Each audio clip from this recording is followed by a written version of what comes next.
Matthieu chapitre 17, verset 1.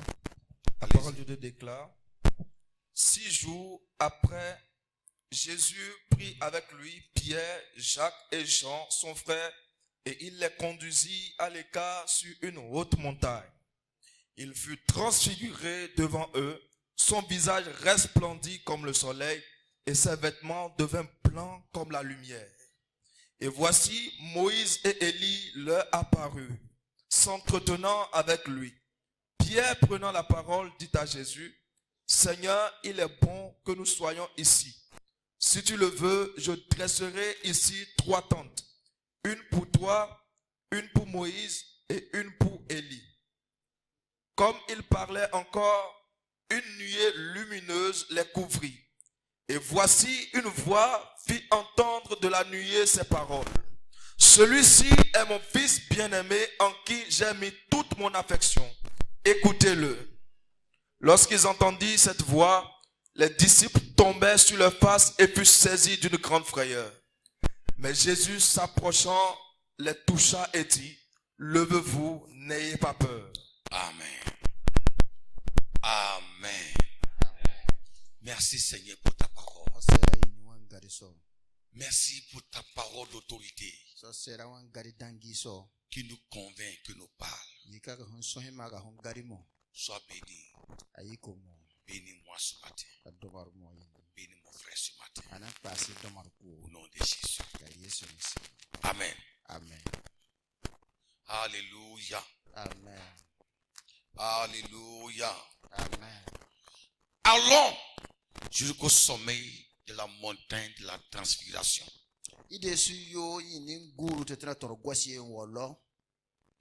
Allons jusqu'au sommet de la montagne de la transfiguration. Alléluia. Voilà le thème de mon message de ce matin. Amen. Amen. La montagne est une grande élévation de terre.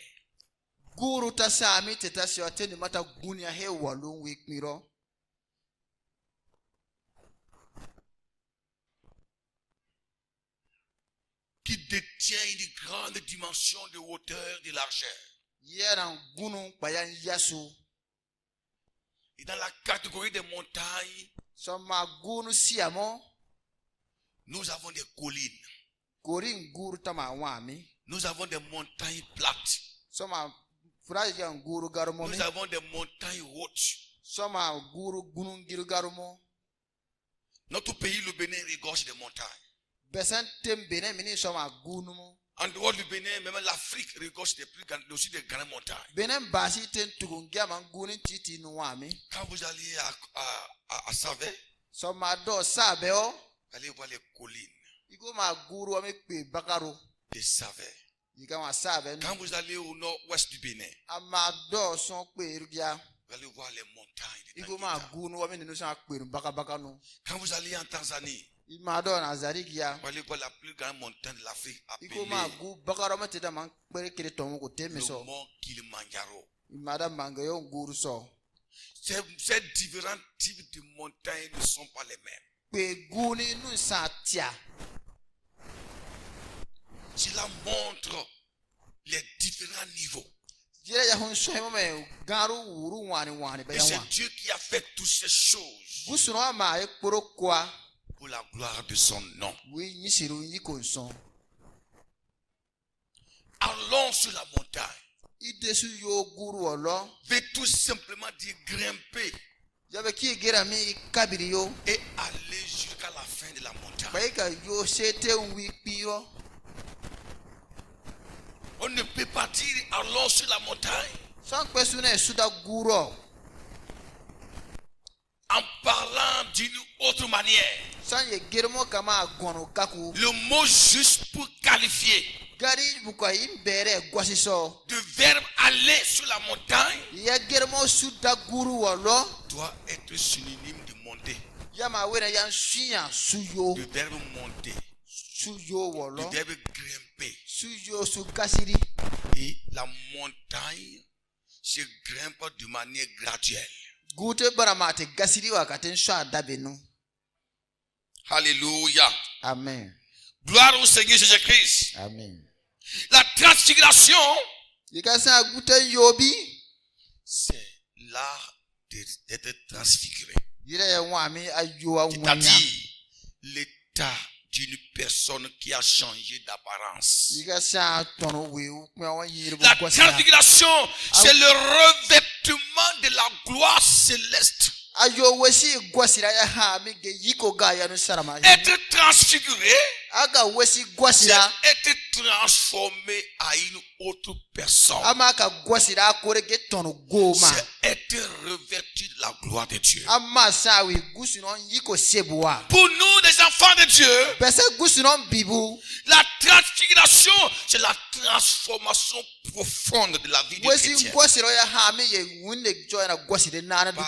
Le Christ, c'est le passage d'une autre dimension avec le Christ. C'est le passage d'une autre dimension avec Dieu.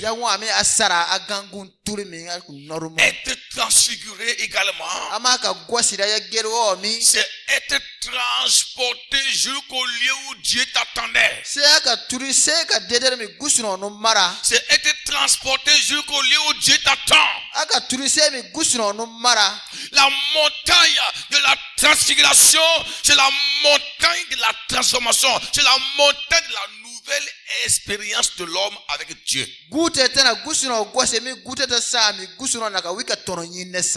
La Bible déclare ici que un jour Jésus a pris 3 de ses disciples. Je me suis demandé pourquoi les 3 disciples. Il y avait Pierre, il y avait Jean et Jacques. Et il a laissé les autres. Il dit allons sur la montagne. Les 3 disciples étaient les disciples les plus proches de Jésus. Les plus intimes de Jésus. Quand vous voyez chez Jairus, quand Jésus entrait pour prier pour la fille de Jairus, pour le ramener à la vie, il n'a pas pris tous les disciples. Il a pris Pierre, Jean et Jacques. Pierre, Jean et Jacques. Ils sont ceux qui sont rentrés dans la maison mortière. Alors, vous priez pour le cadavre. Et il revient à la vie. Cela ne veut pas dire que Jésus ne les aime pas les autres. Dieu tient compte toujours ceux qui sont intimes avec lui. Notre relation avec Dieu est différente. Chacun est en relation avec Dieu à sa manière. Et c'est Dieu qui apprécie nos relations avec lui. Le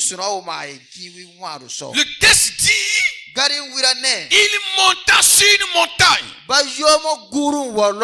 Mais le texte ne nous dit pas c'est quelle montagne. Mais selon les manuscrits de la tradition chrétienne du 1er siècle, nous sommes ici sur le mont Tabor.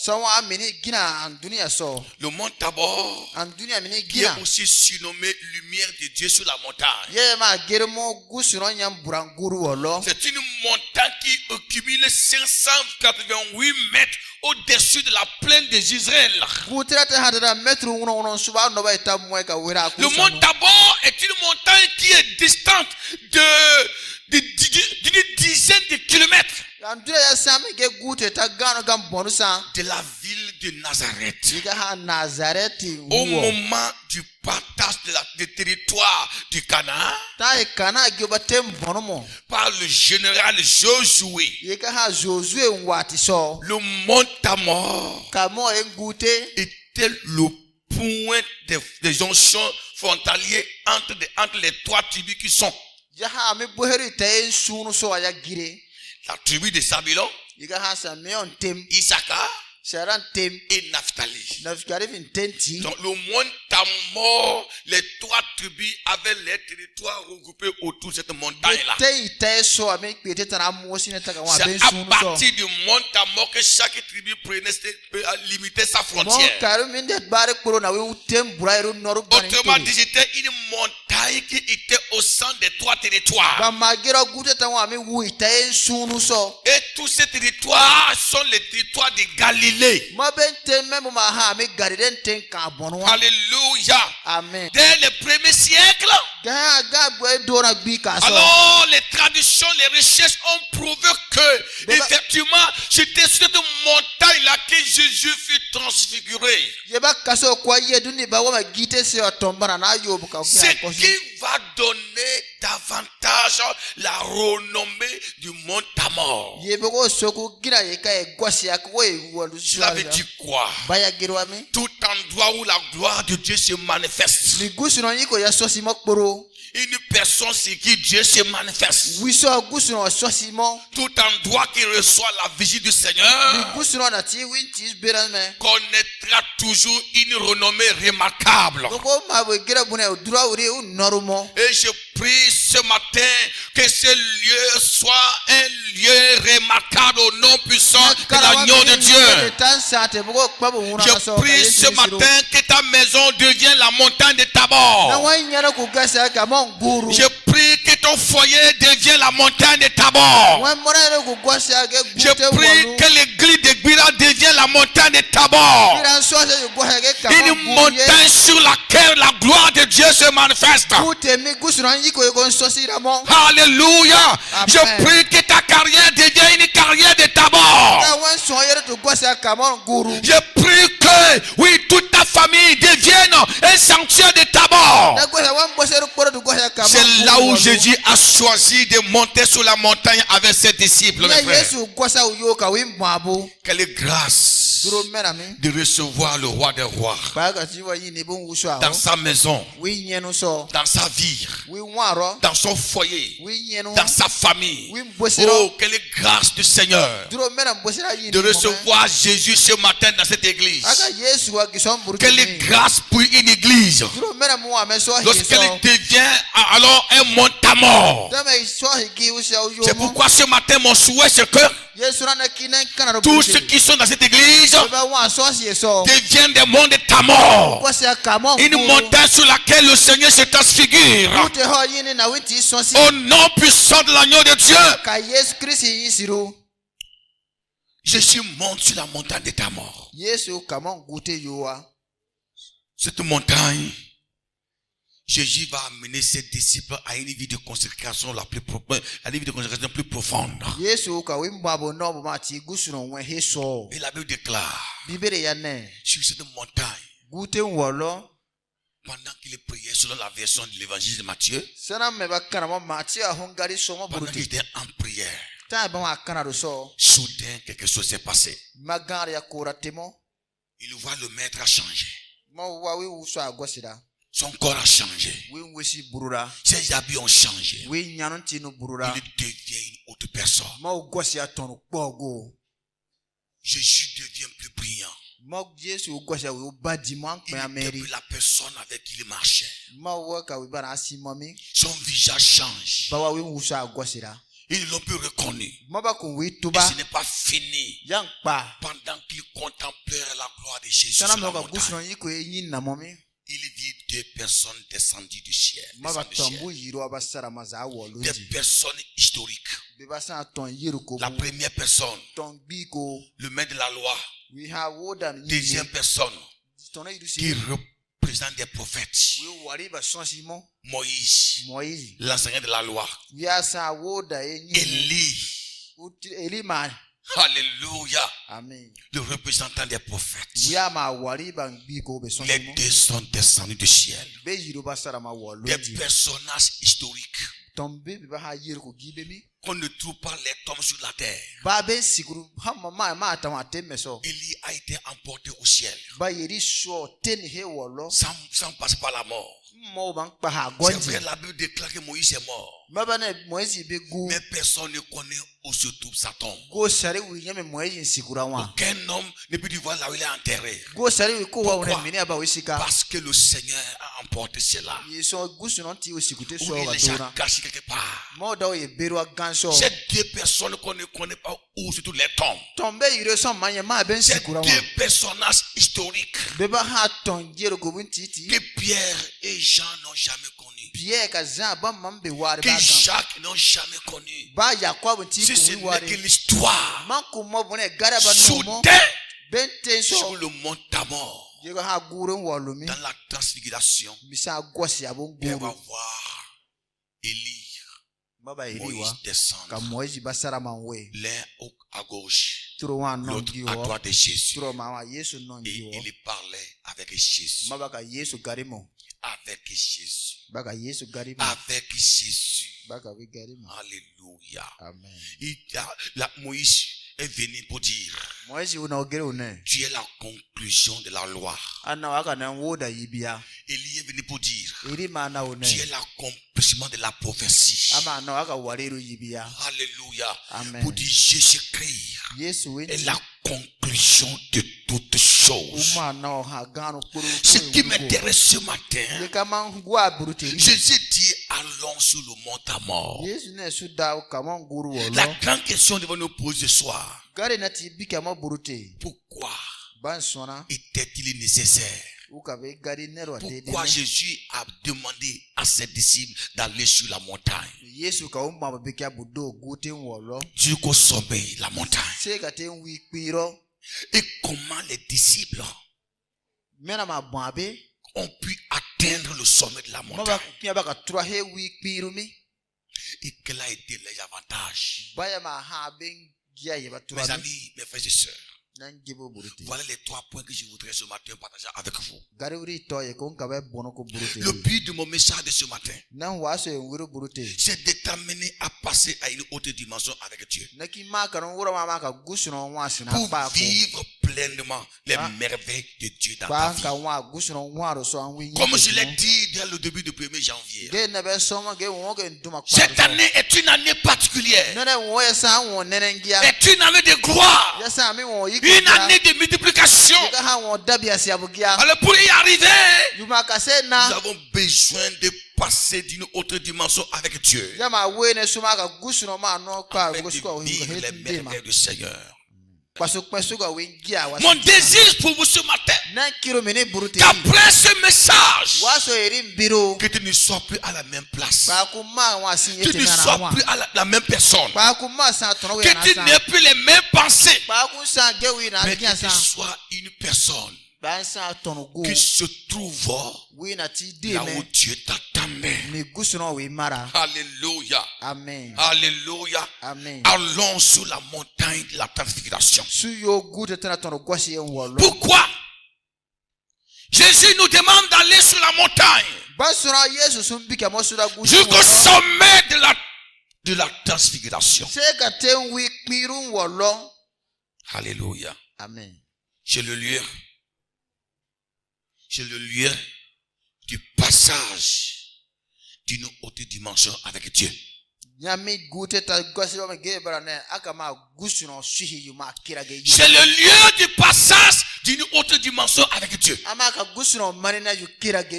vie chrétienne est une vie de dimension. Nous n'avons pas le même niveau de vie chrétienne. Il y a les hauts et les bas. Il y a des gens qui sont plus élevés sur le plan spirituel, d'autres sont encore en bas. Mais la vision de Dieu pour nous, c'est d'amener chaque chrétien à être au haut niveau. Jésus est venu sur la terre. Il a enseigné la parole de Dieu. Il a choisi ses disciples. Mais ces disciples qu'il avait choisis n'étaient qu'au niveau du point A. Comment les amener à le comprendre? Comment les amener à le comprendre? Comment les amener à le saisir? Comment les amener à grandir? Jésus va dire que allons sous la montagne jusqu'au sommet de la transfiguration. L'objectif de la transfiguration de Jésus-Christ était de permettre les disciples les plus proches de lui à mieux le comprendre et à mieux le connaître. Frères et sœurs, c'est ça qui est important pour nous. Tu ne peux pas passer d'une autre dimension avec Dieu sans être sur la montagne, sans atteindre le sommet de la montagne de Tabor. Si tu veux comprendre Jésus tel qu'il est, le connaître tel qu'il est, tu as besoin de monter sur la montagne avec lui. C'est sur la montagne de la transfiguration que Pierre a connu qui est Jésus. Que Jean, Jacques ont connu qui est la personne de Christ. On peut avoir un sauveur sans le connaître. On peut avoir un Dieu sans le connaître. Mais avoir un Dieu sans le connaître est un danger. Jésus ne veut pas que les disciples soient en bas. Jésus veut avoir les disciples que le connaissent. Jésus veut avoir les disciples que le comprend. Jésus veut imparter ses disciples. Il veut les amener à passer une autre dimension avec lui. Il va dire, pour que cela y arrive, allons sur une montagne. Allons sur la montagne. Au sommet de la montagne, ils ont vu Jésus transfiguré. Jésus s'est transformé à une autre personne. C'est sur le sommet de la montagne. Pierre a connu une croissance. C'est sur le sommet de la montagne. Jacques a vu ce qu'il n'a jamais vu. C'est sur le sommet de la montagne. Jean a vu ce qu'il n'a jamais vu. Après avoir rencontré Jésus, Pierre n'avait jamais vu Jésus transfiguré. Après avoir rencontré Jésus, Jean n'avait jamais vu Jésus transfiguré. Après avoir rencontré Jésus, Jacques n'avait jamais vu Jésus transformé. Mais sur la montagne de Tabor, Pierre, Jean et Jacques, ils ont vu ce qu'ils n'ont jamais vu. Pourquoi ils ont vu ce qu'ils n'ont jamais vu? Parce que ils ont passé une autre dimension avec Dieu. Ils sont allés jusqu'au sommet de la montagne.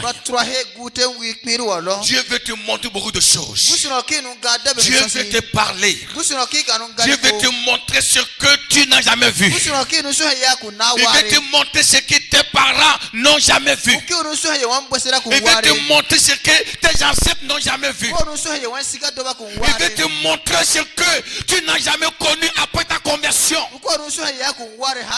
Tu penses que tu connais Dieu, mais laisse-moi te dire encore que tu ne le connais pas encore. Tu penses que tu connais Dieu, mais tu ne le connais pas encore. Pierre a vu Jésus, Jacques a vu Jésus, Jean a vu Jésus, mais ils ne l'ont jamais connu tel qu'il est. Tu crois que tu connais Dieu, tu crois que tu connais Jésus, c'est vrai à ton niveau, mais Jésus te dit ce matin que tu ne le connais pas encore. Pour le connaître, il faut aller sur la montagne. Jésus ne veut pas marcher avec les disciples qui ne le connaissent pas. Il ne veut pas travailler avec des gens qui ne le connaissent pas. Il ne veut pas confier la mission à des gens qui ne le connaissent pas. Pierre croyait en Jésus. Jean croyait en Jésus. Jacques croyait en Jésus. Il savait que Jésus était le sauveur de l'humanité. Pierre l'avait confessé en disant ceci. Tu es le Christ, le Fils de Dieu. C'était une confession vraie. Mais Pierre ne le connaissait pas tellement qu'il est. Jésus ne veut pas confier sa mission aux aveugles. Jésus ne veut pas marcher avec des aveugles. Il ne veut pas marcher avec des religieux. Mais il veut marcher avec ceux-là qui l'ont connu, avec ceux-là qui l'ont expérimenté, avec ceux-là qui peuvent dire voilà qui il est. C'est pourquoi dans les témoignages de Pierre, il dit nous n'avons pas suivi Jésus-Christ comme des profanes. Nous avons expérimenté sa gloire sur la montagne, une gloire glorieuse. Pierre parle de quoi? Il parle de l'expérience qu'il a eue sur la montagne de Tabor. C'est pourquoi Jésus veut que il aille sur la montagne. Mon frère et ma soeur, je veux que tu saches que ce matin, Dieu veut t'amener loin. Dieu veut t'amener loin. Notre problème c'est quoi? Nous pensons que nous connaissons Dieu déjà. Notre problème c'est quoi? Nous pensons que nous connaissons Dieu déjà. Nous pensons que nous connaissons Dieu déjà. Nous pensons que rien ne nous échappe. Et nous tapons notre poitrine. Que nous sommes enfants de Dieu. Je connais Dieu. Il n'a plus rien, je ne connais pas. Laisse-moi te dire ce matin que Jésus te dit que tu ne le connais pas encore. Tu ne le connais qu'à moitié. Si tu veux le connaître, il faut aller sur la montagne de Tabor. Oh Jésus. Arrivé sur la montagne de Tabor, Jésus passe d'une haute dimension avec ses disciples. Sur la montagne de Tabor, Jésus a radicalement changé d'apparence. Il a changé d'apparence afin que ses disciples puissent contempler sa gloire et passer une nouvelle étape avec lui. Aïe aïe aïe. Quelque chose s'est passé sur la montagne de Tabor. Jésus avait beaucoup de grandes choses à montrer à ses disciples. Il avait beaucoup de choses à leur dire. Il avait beaucoup de miracles à opérer dans leur vie. Il avait beaucoup de choses à leur confier. Mais il a contacté que au moment où ses disciples n'étaient pas encore montés sur le mont Tabor, les disciples n'étaient pas encore capables de concevoir ce qu'il veut les donner. J'étais encore incapable. Parce que il a constaté que ils étaient limités. Ils étaient limités. Ils n'avaient pas un cœur prêt à recevoir. Ils n'avaient pas la capacité de recevoir. Jésus va les amener maintenant sur le mont Tabor. Sur le mont Tabor, Jésus va ouvrir le ciel. Il va ouvrir le ciel. La gloire de l'Éternel va descendre sur la montagne. Il va changer les regards des disciples. Il va ouvrir les yeux de Pierre, les yeux de Jean et Jacques. Ceux-là maintenant vont commencer par voir. Par voir ce qui est invisible. Ton problème, c'est que tu ne vois pas ce que Dieu te révèle. Ton problème, c'est que tu n'arrives pas à voir ce que Dieu te révèle. Ton problème, c'est que tu n'arrives pas à contempler ce que Dieu te révèle. révèle. Et quand on ne voit pas ce que Dieu nous révèle, on peut se faire du mal. Il y a des gens qui ont des problèmes dans leur vie. Ils ont des caractères inchangés. Ils ont des caractères intransformables. Ils n'ont pas été modifiés, transformés. Ils sont chrétiens dans l'église. Ils parlent en langue. Ils sont anciens de l'église. Mais ils ont des caractères non modifiés. Parce qu'ils n'ont jamais mis pied sur le sommet de la montagne. Parce qu'ils ne voient pas ce que Dieu les révèle. Ils ne voient pas de tout cela. Dieu a beaucoup de choses à te révéler, mon frère. Madame, Dieu a beaucoup de choses à te montrer. Il veut te montrer des choses au sujet de ta famille, au sujet de ton caractère, au sujet de ta vie. Dieu veut te montrer beaucoup de choses. Mais si tu veux les connaître, il faut que tu passes sur le mont Tabor.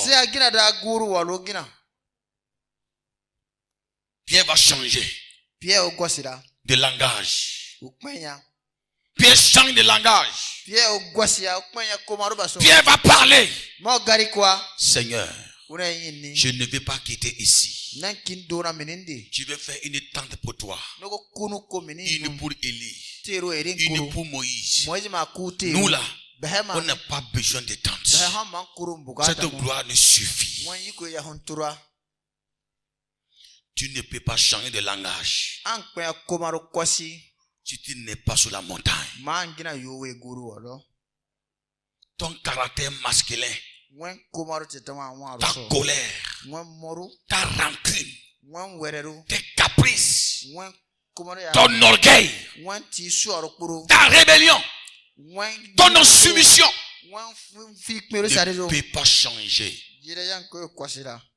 Ne peut pas changer si tu es dans la vallée. Vous savez, on peut être un grand homme, une grande femme, et se laisser occuper par des futilités. Et se laisser occuper par des grenouilles et des crapauds.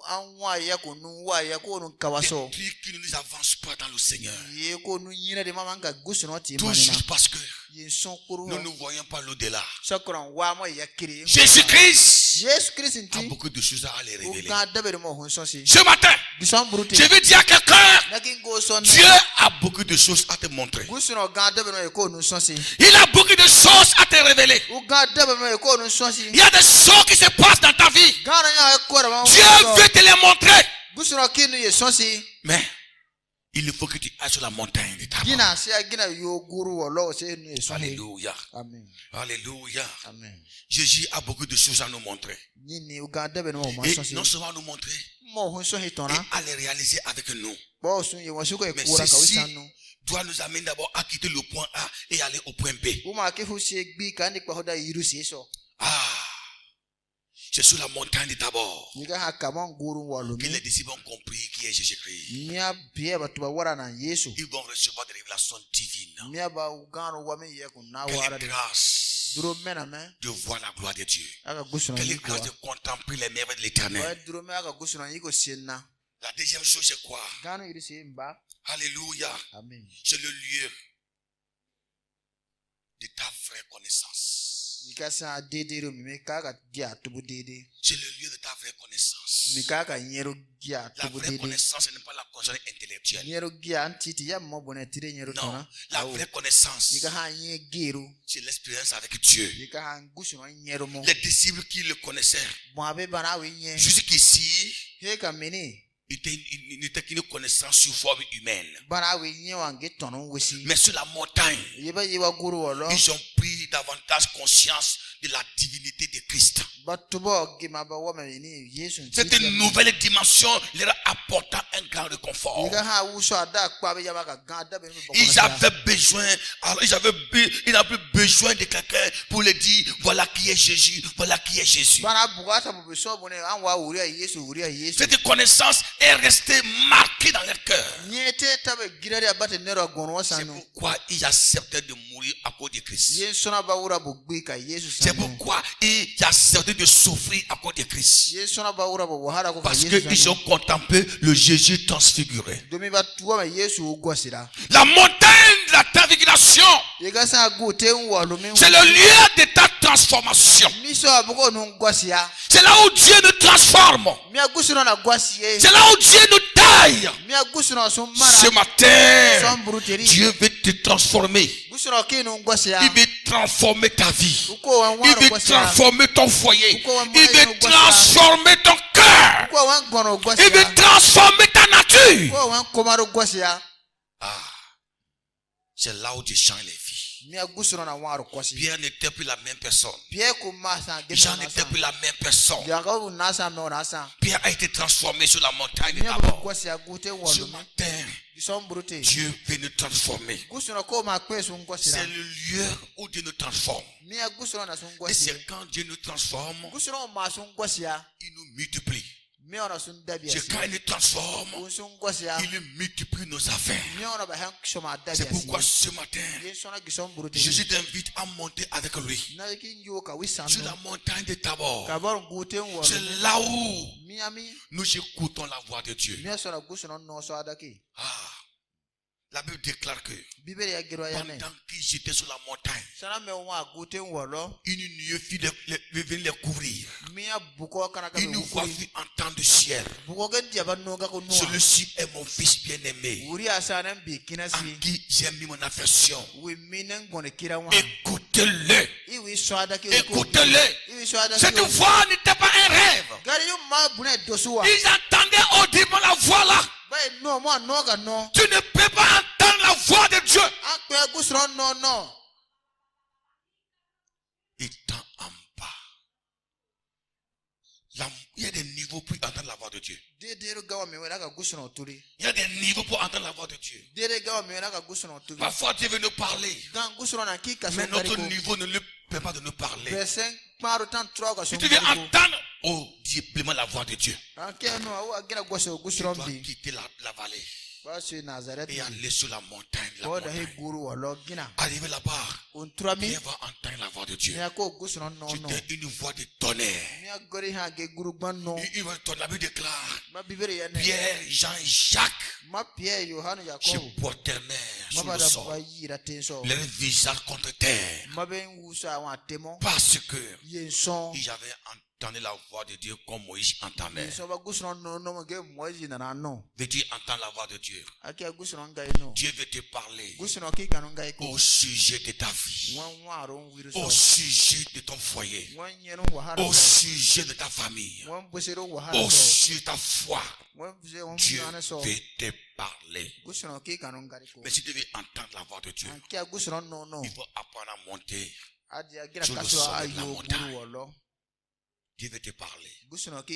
Dieu veut te parler au sujet de ce que tu dois faire cette année 2024. Dieu veut dialoguer avec toi. Il veut partager son intimité avec toi. Mais il veut t'amener là où tu peux le comprendre. Sommet de la montagne. C'est là où tu peux entendre la voix de Dieu. Dieu parle. Dieu parle à la montagne de la transfiguration. Tu peux entendre la voix de Dieu. Tu peux écouter Dieu. Tu peux voir des corps célestes. Tu peux voir la gloire de l'Éternel. Alléluia. Oh Seigneur Jésus-Christ. Merci Seigneur pour ta grâce. Merci pour ton amour. Merci pour ta parole. Le sommet de la montagne, c'est là où Dieu peut ouvrir ta bouche. C'est là où Dieu peut ouvrir ta bouche.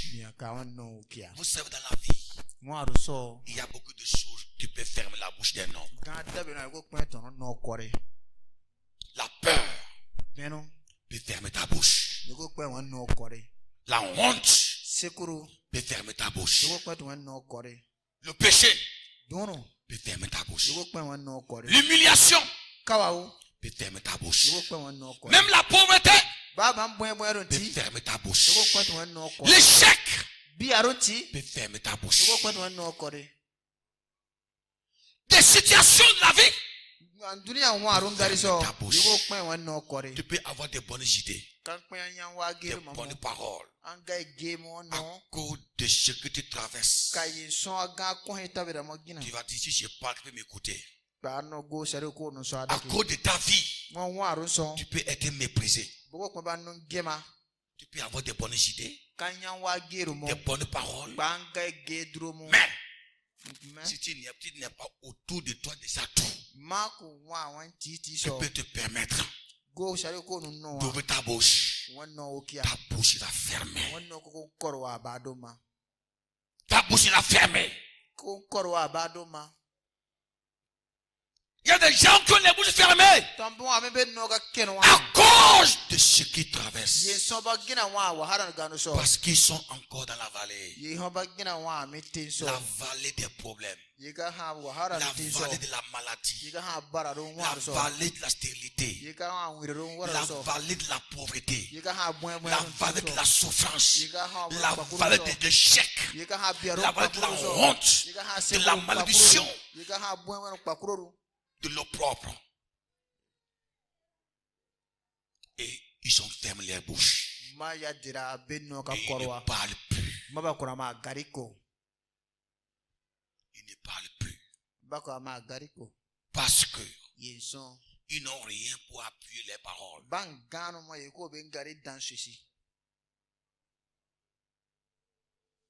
Ils n'ont rien pour appuyer les paroles. Jésus guérit. Voilà que tu es malade.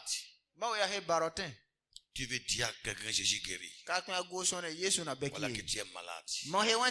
Cela peut fermer ta bouche. À ne pas dire que Jésus guérit. Parce que tu as peur qu'on te dise que Jésus guérit. Pourquoi il n'était pas guéri? Jésus bénit. Voilà que tu es pauvre. Tu n'as rien à manger. Tu as peur de dire à quelqu'un que Jésus guérit. Jésus bénit. Jésus donne mari. Voilà que tu es célibataire. Tu n'es pas dommage de marier. Or tu veux dire à un célibataire que Jésus donne mari. Jésus délivre. Voilà que tu es dans les liens ennemis. Tu n'as pas encore été délivré. Voilà que tu ne peux pas dire à quelqu'un auprès de toi, tu veux dire Jésus délivre. Jésus élève. Voilà que tu n'es pas élevé. Tu es piétiné, tu es écrasé. Voilà que tu dois dire à quelqu'un que Jésus élève. Voilà pourquoi les bouches sont fermées. Beaucoup de chrétiens ont des bouches fermées. Beaucoup de chrétiens ont des bouches fermées. Beaucoup de pasteurs ont des bouches fermées. Beaucoup d'enfants ont des bouches fermées. Parce qu'ils sont victimes des situations qui se trouvent dans la vallée, la montagne. Ils ont été mordus par les serpents de la vallée. Ils ont été mordus par les vipères de la vallée. Ils ont été blessés par les lions de la vallée. Ils sont obligés de vivre à l'intérieur, de fermer la bouche. Parce que ils ne sont pas encore allés sur le sommet de la montagne.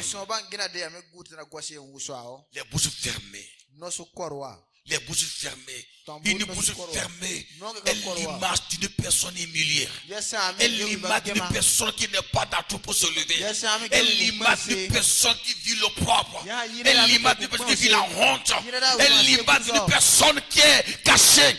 Elle est l'image d'une personne rejetée. Voilà ce qu'on appelle la bouche fermée. Quand vous lisez dans 1 Samuel, le chapitre 2, on déclare que ça fait longtemps sa bouche a été fermée.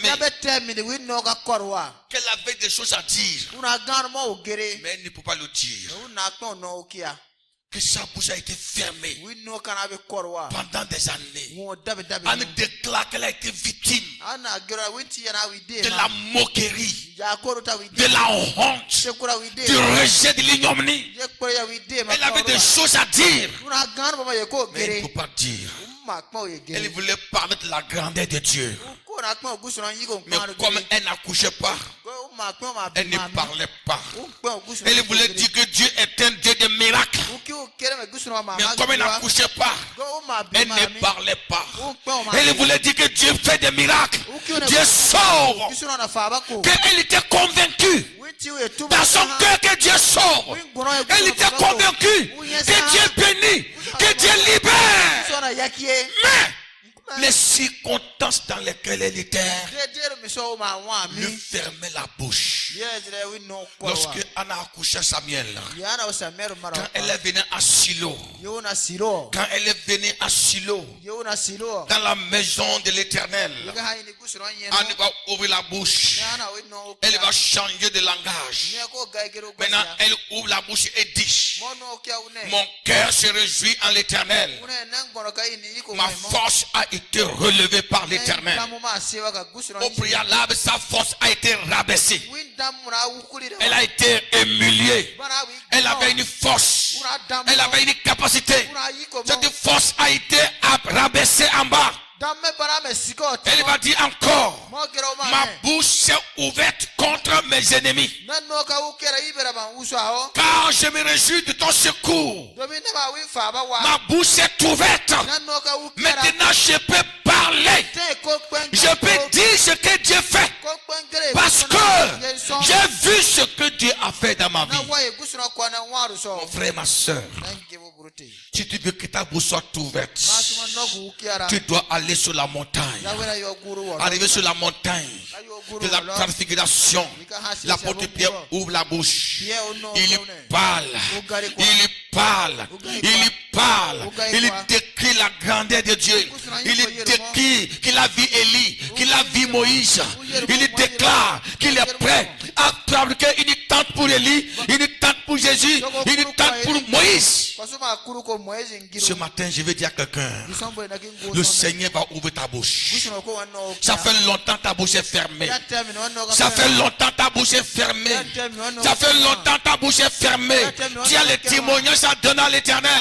Ça fait longtemps ta bouche est fermée parce que il te manque les témoignages. Mais ce matin, à travers cette parole, je déclare que ta bouche sera ouverte bientôt. Au nom puissant de l'agneau de Dieu. Alléluia. Qu'est-ce qui ferme ta bouche? Dieu te déclare que sur la montagne de la transfiguration, ta bouche sera ouverte au nom de Jésus-Christ. Ta bouche sera ouverte au nom puissant de l'agneau de Dieu. Tu vas témoigner. La Bible déclare que on nous ouvre la bouche. On nous ouvre la bouche. Et ceux qui se moquaient de lui le regardaient. Tu ne sais pas où tu as été humilié, madame. Les gens se moquent de toi. On t'accuse de sorcier. On t'accuse de sorcier parce que ta vie ne marche pas. On t'accuse de sorcier, de ceci. On t'accuse, mon frère, on t'accuse de quoi que ce soit parce que ta vie ne marche pas. Laisse-moi te dire quelque chose. Un jour viendra ceux qui t'accusent, ceux qui te condamnent. Ils auront les bouches fermées au nom de Christ. Le Seigneur va agir. Il va agir dans ta vie au nom de Christ. Ne t'inquiète pas, le Seigneur agira dans ta vie. Toi qui es humilié, toi qui es humilié, qui es insulté, négligé, abandonné, rejeté, piétiné, inconsidéré. Et tu ne sais qui parler. Je connais des femmes qui ont fait 7 ans, 8 ans. 8 ans sans avoir touché leur mari. Parce que la famille a dit qu'elle est sorcière. Qu'elle est sorcière. Parce que cette femme traversait une grande épreuve. Une grande épreuve. Parce qu'elle portait des masques. de fausses condamnations. Mais lorsque le Seigneur l'a rencontré, quand Dieu l'a rencontré, la vie a changé. Elle a témoigné les merveilles de Dieu. Ton témoignage n'est pas loin, madame. Ton témoignage n'est pas loin. Ton témoignage n'est pas loin. Quand ta bouche sera ouverte et la bouche de tes ennemis sera fermée, au nom puissant de l'ange de Dieu, tu vas ouvrir ta bouche un jour. Et les ennemis vont fermer les bouches.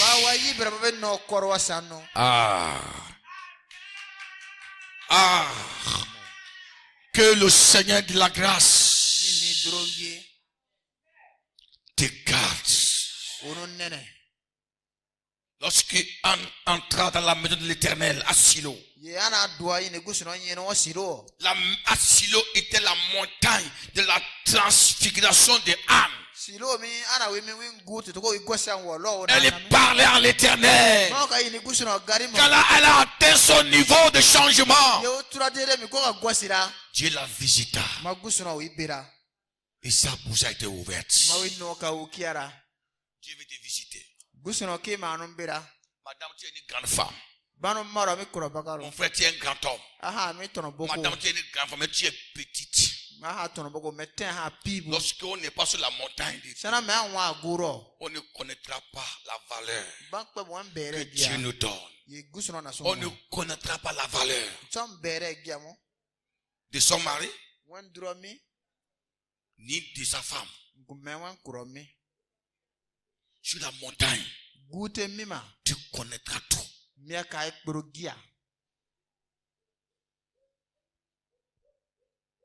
La bouche doit être ouverte. Il y a des gens qui ont les bouches fermées dans cette église.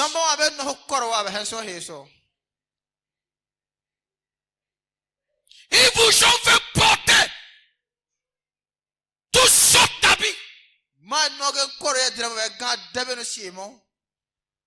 Quand tu passes chez lui ici, chez lui ici, chez lui ici, les gens te doivent. Calme-toi. Calme-toi. Calme-toi. Tout ce qui te doit négativement, un jour, ils vont te doiter positivement. Alléluia. Amen. Alléluia.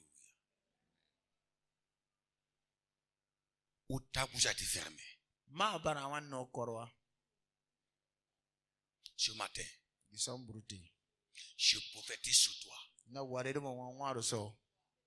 Je prophétise sur une personne. Ce qui a fermé ta bouche. Ce qui a fermé ta bouche. Ce qui a fermé ta bouche te soit enlevé ce matin au nom de Jésus-Christ. Dieu enleva la stérilité de Anne. Elle a parlé. Ce qui a fermé ta bouche. Ce qui a fermé ta bouche te soit enlevé. Ça fait longtemps. Dans ta famille, tu n'as pas de parole. Dans ton foyer, tu n'as pas de parole. Aïe. Tout ce que tu fais de bien, personne ne le connaît. Parce qu'il y a un esprit qui est là.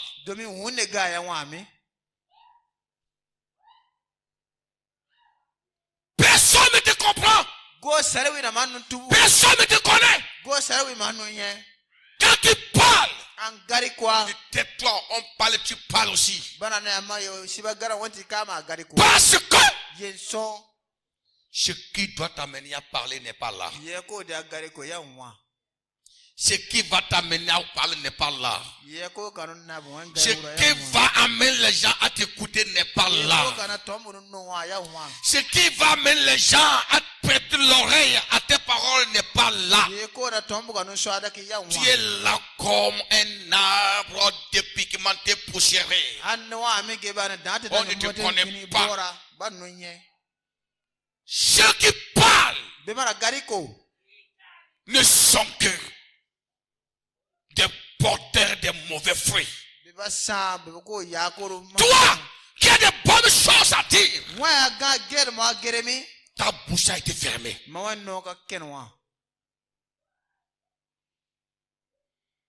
Ta bouche a été fermée. Personne ne te consulte.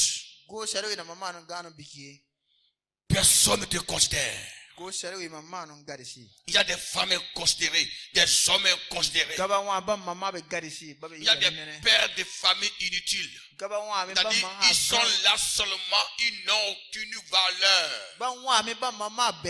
Parce qu'un esprit est venu fermer leur bouche. On peut avoir de l'argent et ne pas avoir de la valeur. On peut avoir des diplômes et ne pas avoir de la valeur. Lorsque Satan ferme ta bouche, quand Satan te fait entourer, le propre, la honte, il te sera difficile de parler. C'est pourquoi la Bible déclare, lorsque l'ange de l'Éternel est venu vers Zacharie, il dit à Zacharie, aujourd'hui, le Seigneur enlève ton opprobre. L'opprobre, c'est une honte. Une honte. Une humiliation. Du dernier degré. On dit une personne vit dans l'opprobre quand toute sa vie est plongée dans l'humiliation. Quand cette dernière est inconsidérée. Quand elle est privée de la gloire de l'Éternel. As-tu entendu parler d'Élisabeth? Parce que c'était un foyer plongé dans l'opprobre. Zacharie quitte la maison, c'est au temple. Voici le vieux qui n'a pas d'enfant là. Il se concentrait devant le Seigneur. L'ange dit, aujourd'hui, l'Éternel enlève ton opprobre. C'est-à-dire, le Seigneur est venu enlever ce qui t'empêche de parler.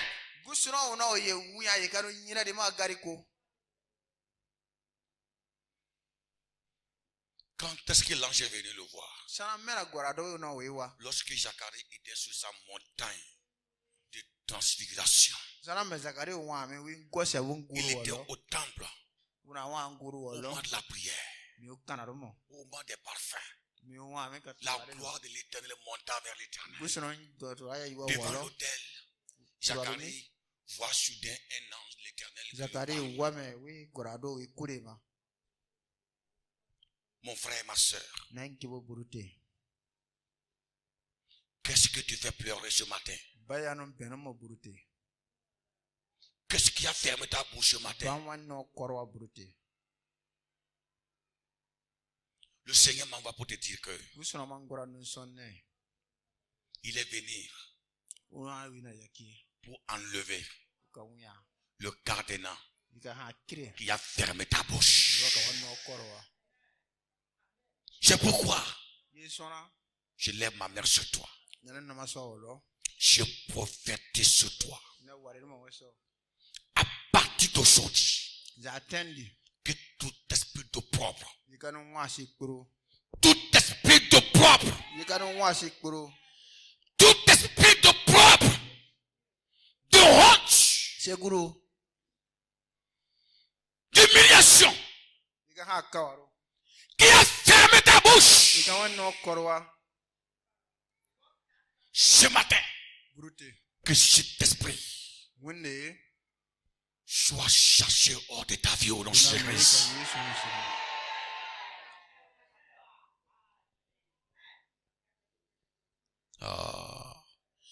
Qui a fermé ta bouche? Qui a fermé ta bouche? L'homme peut aussi fermer ta bouche. L'homme peut fermer ta bouche. On peut dire, tais-toi, ne parle pas. Quand est-ce que l'homme peut interdire son prochain de parler? Lorsqu'il sait que la parole qui va sortir de ta bouche peut y avoir un effet. Il y a des gens, quand ils parlent, il doit avoir des effets. C'est pourquoi Dieu dit à Paul, ne crains rien, ne t'étais point, parle. Quand les gens qui doivent parler ne parlent pas, c'est les cadavres qui tombent. Quand les gens qui doivent parler ne parlent pas, c'est la servitude qui s'installe. C'est pourquoi si tu es un homme, si tu es une femme, n'empêche jamais à ton mari de parler. N'empêche jamais à ton mari de parler. N'empêche jamais à ta femme de parler. Parlez. Et quand quelqu'un parle, il faut écouter. On peut fermer ta bouche.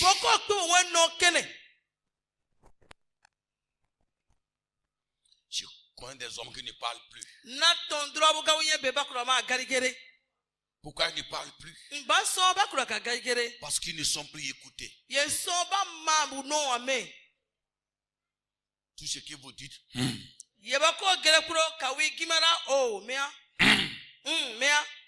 ne parles plus. À quoi sert de parler si mes paroles ne sont pas écoutées? Quand Dieu a parlé sur la montagne, Pierre a entendu. Jacques a entendu. Jean a entendu. Quand ton mari parle, tu entends? Excusez-moi beaucoup de revenir sur ça. Quand ton conjoint parle, tu entends? Tu peux parler à travers ton mari. Il peut te parler à travers ta femme. Est-ce que tu entends? Il y a des hommes qui ne parlent plus. Il y a des femmes qui ne parlent plus. La voix s'est éteinte. Parce que quelqu'un vous a empêché de parler.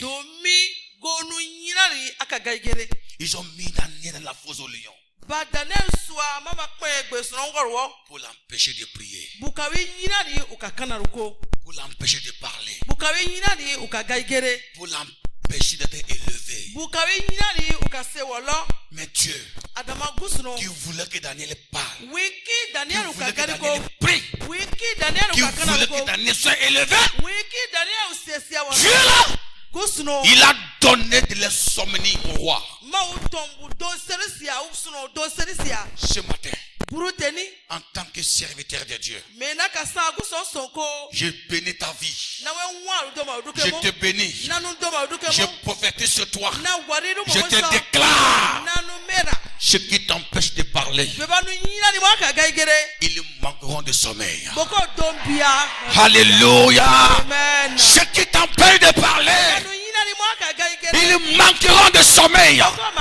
Ceux qui t'ont jeté dans la fosse au lion pour t'empêcher de prier, ils manqueront de sommeil.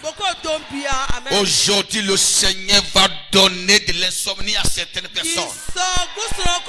Il va donner de l'insomnie à certaines personnes. Le roi Darius a refusé de s'approcher de ses concubines. Il dit, je n'ai pas de plaisir de la femme aujourd'hui. Je n'ai pas sommeil. Pourquoi tu n'es pas sommeil? Daniel est dans la fosse au lion. Je me sens coupable. Je me sens coupable. Je ne peux pas dormir. Il a passé la nuit blanche. Cette année 2024. D'ici 2 semaines. D'ici 3 semaines. D'ici 1 mois. Vous allez voir des témoignages. Il y a les gens qui vont manquer de sommeil à cause de toi. Je le dis la vérité. Il y a les gens qui vont manquer de sommeil à cause de toi. Le Seigneur va les donner de l'insomnie à cause de toi. Alléluia. Parce que la volonté de Dieu doit s'accomplir dans ta vie. Tu dois avoir ta vie.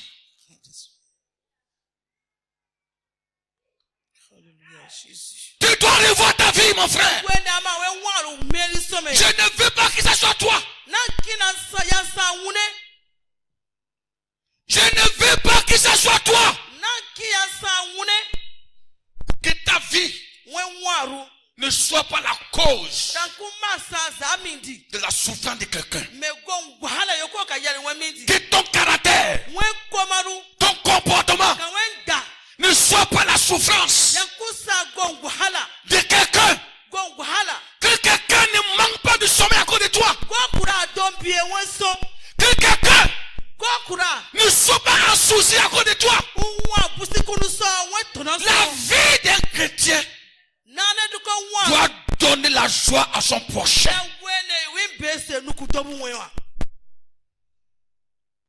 C'est pourquoi normalement la seule personne qui donne l'insomnie à l'autre, c'est le diable. C'est le diable. C'est le diable qui donne l'insomnie. Ton mari ne mange pas bien. Il est en souci. Il est déprimé. Tu t'enseignes, toi tu es fier. Tu es enfant de Dieu comme ça. Hein? C'est ça, tu es enfant de Dieu comme ça. Tu parles en langue. Tu prophétises à l'église. Il y a l'enfer dans ta maison. Le feu dans ta maison. Et c'est toi qui l'allumes. Tu peux dire à moi comme ça. Ce matin, je suis en train de dire la vérité à certaines personnes que j'ai une année pendant laquelle Dieu veut faire de grandes choses. Apprenez à donner du sommeil aux autres. Ils ont dit que Daniel ne va pas dormir. Ils l'ont mis dans la fosse au lion pour qu'il soit dévoré. Mais Daniel n'a pas eu de problème. Le piège qu'ils ont tendu à Daniel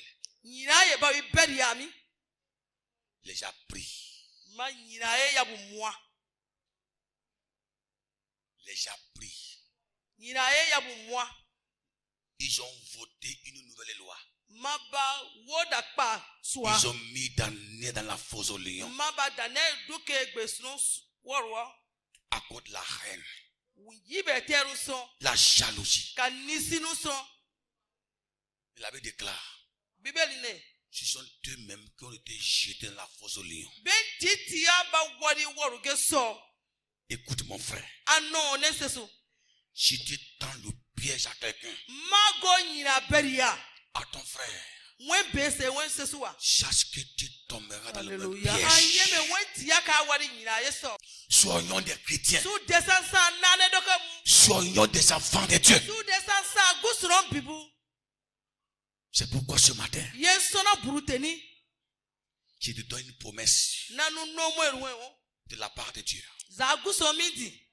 J'ai fini. tu vas dormir. Akpa mi. Mais Adama. celui qui te donne l'insomnie Agodo sezusia. connaîtra l'insomnie également. Omba wenti ama eme koma dose. Au nom puissant de la grâce de Ka Dieu. Yesu isiru.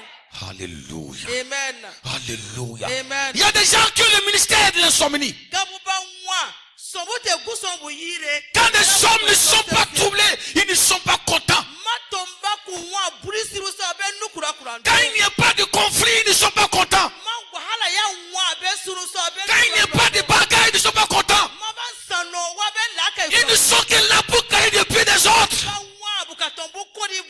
Ce matin, j'ai béni ta vie de serment. Je déclare que dans ta vie là, l'ennemi tombera dans son propre piège. Il tombera dedans. Il tombera dedans. Il tombera dedans. Il ne mourra pas. Hein? Non, non, non. Il ne mourra pas. Ton ennemi ne mourra pas. Il ne mourra pas. Mais il tombera dans son propre piège. Je te bénis, je déclare que tu dois tout faire pour ouvrir ta bouche au sommet de la montagne.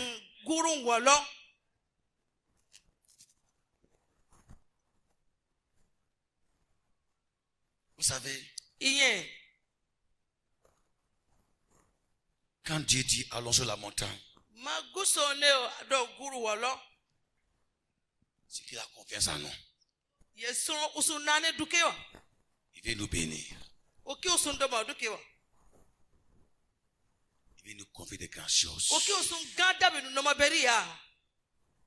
Et quand Dieu est prêt à nous confier des grandes choses, Satan s'élève. Il s'élève en même temps. Dieu ne va pas. Écoutez, cette année, le diable vient ou pas, tu connaîtras ton sommet de montagne.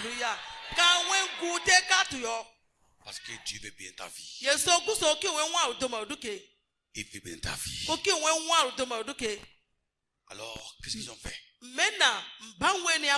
Pour atteindre au sommet de la montagne, ils ont suivi Jésus.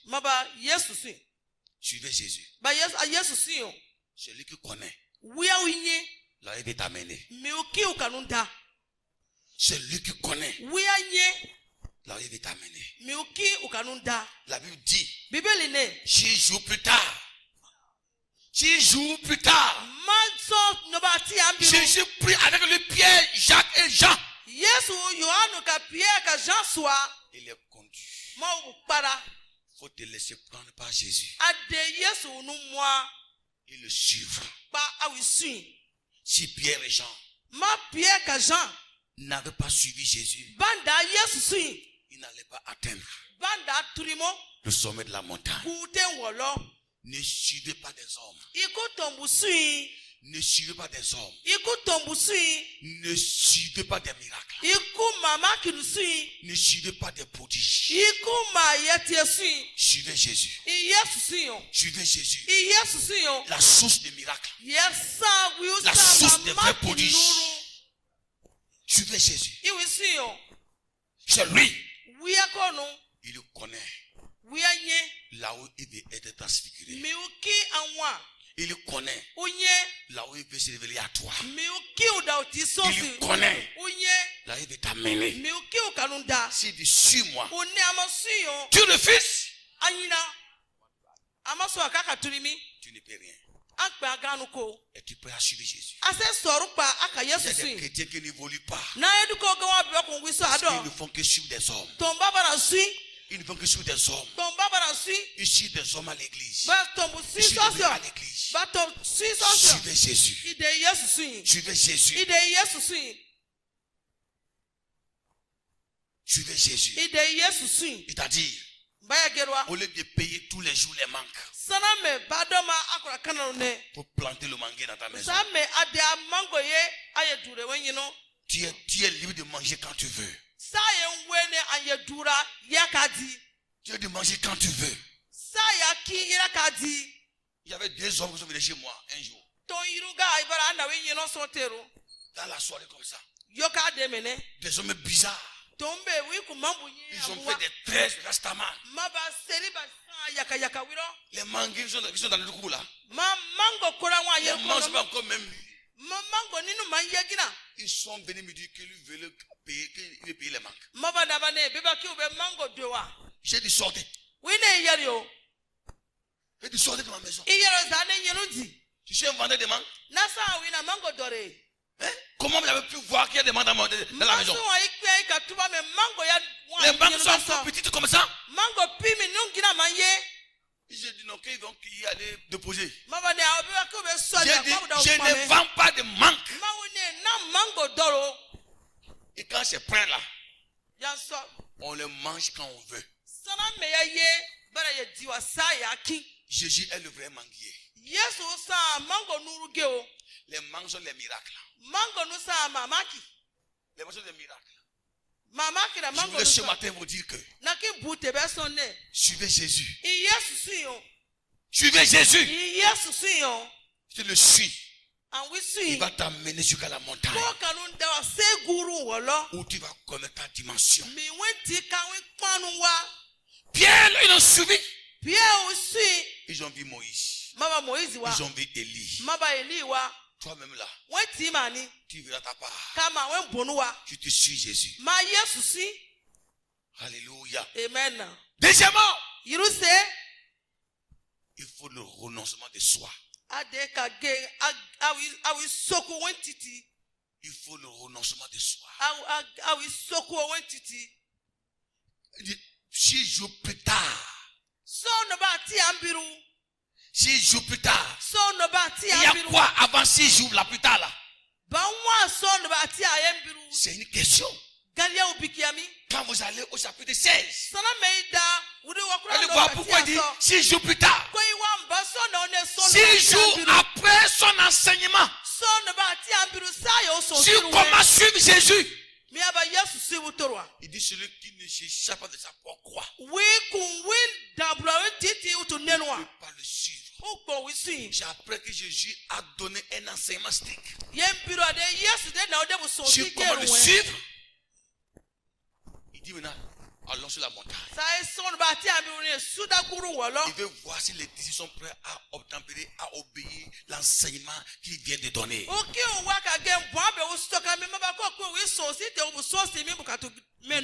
Jacques et Pierre.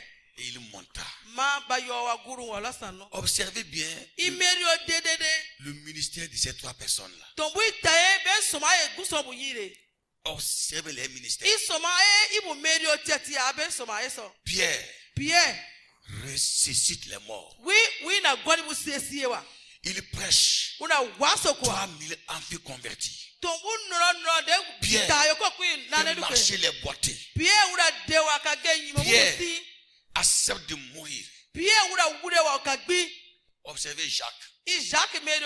Un homme de sagesse. Un homme de prière. Ils ont demandé de nier Christ avant de mourir. Je suis la montagne à Jérusalem. Ils l'ont poussé, il est tombé par terre. Tout son corps fut brisé. Il torturait. En disant, Jésus, merci. Car bientôt je pénétrerai dans ton royaume.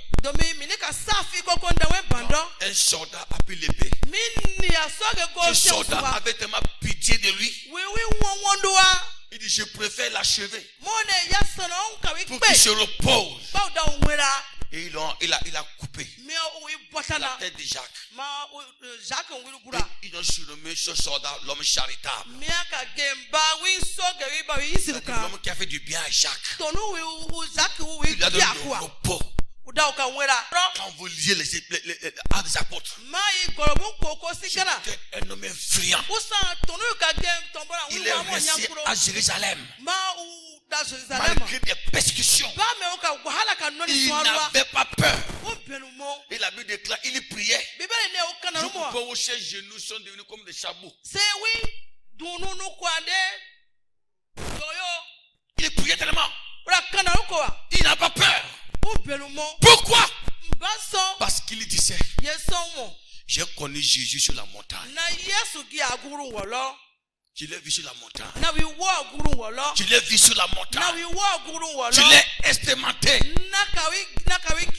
Je l'ai vu sur la montagne. Regarde Jean. L'apôtre Jean. Regarde comment il a écrit l'Apocalypse.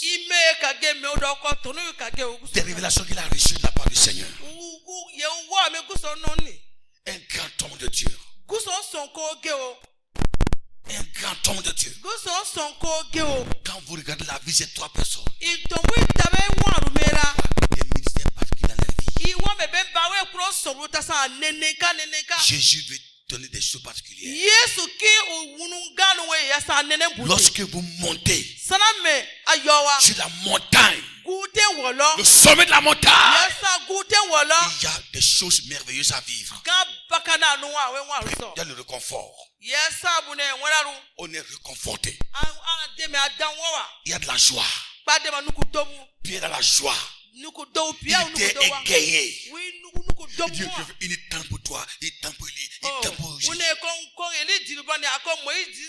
Il y a la joie. Tu ne peux pas expérimenter Jésus sans vivre la joie. Sans vivre la joie. Tu ne peux pas expérimenter Jésus sans vivre la joie. Il y a la paix. Il y a la paix. Il y a la paix. Il y a l'expérience inoubliable. Ce que j'ai expérimenté avec Dieu, personne ne peut m'amener à le nier. Écoutez, on ne détourne pas n'importe qui la voix du Seigneur. On peut détourner ceux qui ont cru en Jésus et qui ne l'ont pas expérimenté. Celui qui l'a expérimenté, personne ne peut le corrompre. Personne ne peut le détourner de la voix du Seigneur.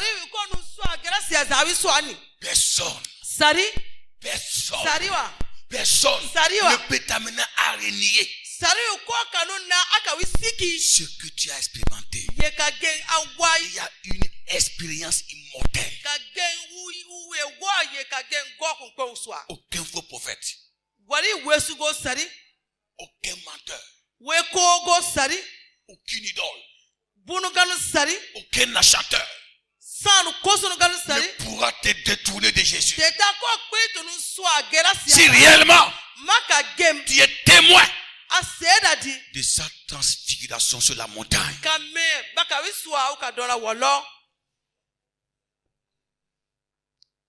tu peux ne pas me croire, mais tu ne peux pas m'empêcher de vivre mon expérience. Ce que j'ai vécu, c'est pour moi. Ce que j'ai vu, c'est pour moi. Ce que tu verras, c'est pour toi. Et chacun de nous, sa foi se tient selon l'expérience qu'il a rencontrée avec Dieu. Quelle expérience as-tu avec Jésus? Quelle expérience as-tu avec Jésus? Tu peux ne pas croire mon expérience. Tu peux la rejeter. Tu peux la rejeter. Mais mon expérience reste mon expérience. Et pour toi et où? Où est la vôtre? Tu ne peux pas être un chrétien stable. Un chrétien qui prospère. Un chrétien qui passe de dimension en dimension avec Dieu. Si tu n'as pas eu d'expérience avec Dieu, C'est important. Yasa ga bakanu. Sur la montagne. Guru wala. Il y a la joie. Nukudoba. La gloire. Yiko. La lumière de Dieu. Fitira. Va descendre. Et enfin. Sukakpe. Il y a l'adoration. Masara wa. La dernière chose, l'adoration. Il se prosternait devant. Je compare adorer le Seigneur. Quand Pierre dit Seigneur, je ferai une tente pour toi. Une tente pour Élie. C'était une exaltation d'adoration. Je t'adore Seigneur. Nous préférons être ici dans ta présence. Nous préférons être ici dans ta présence. Nous préférons être ici dans ta présence. Seigneur, je t'adore. Je t'adore. Je t'adore. Ce matin, à la levée de ces messages, je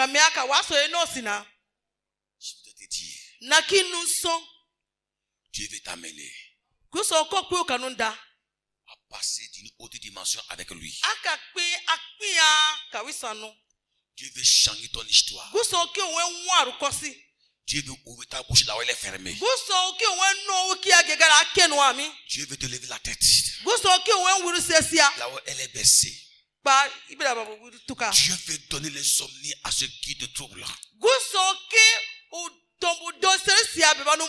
Dieu veut changer tes dimensions. Dieu veut transformer ta maison en une montagne de feu. Dieu veut changer tes dimensions. Il veut faire de toi la lumière de ton service. La lumière de ton poste. Pour y arriver, soyons prêts à suivre Jésus jusqu'à la montagne. Le renoncement de soi. Tu verras la gloire de l'Éternel se manifester dans ta vie. C'est pourquoi ce matin, tiens-toi debout.